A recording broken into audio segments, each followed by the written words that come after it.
Good day, Prestonians. Welcome to another experience with us with the Google video presentations we have before you. Today we'll be looking at God's care for His people. This is divided into two major subtopics. We are doing the first subtopic today, that's guidance and protection. In the next class, we'll be looking at provision. Don't forget that our previous class was on leadership, the last example of leadership under Deborah.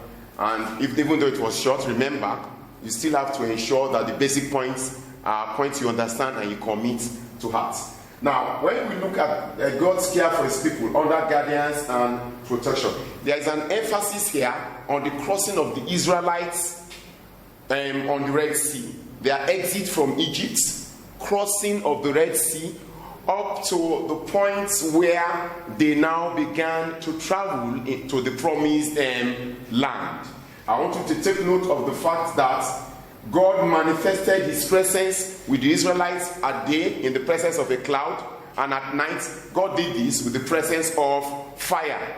So God was with His people. He manifested His presence with His people, and He actually guided them throughout their journey into the promised land. But by the time we look at the crossing of the Red Sea, I want you to be very technical here. Don't forget the fact that even though the Egyptian troops caught up with the Israelites, God's presence, God was with them in the presence of a cloud. And so His presence led the front of the Israelites to the rear and blinded the Egyptians and prevented them from having a clear-cut view of what was happening ahead, even though they understood to some extent that Moses had divided the sea into two.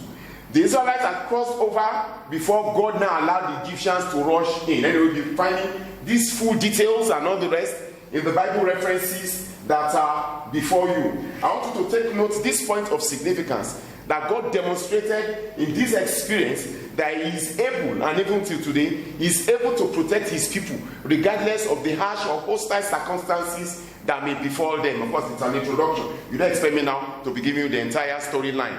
That work is for you. I want you to go back to the Bible references and read through. You don't need to cram it. It's very simple. Don't forget you've done this in SS1. It's just a review. It's more or less like a revision.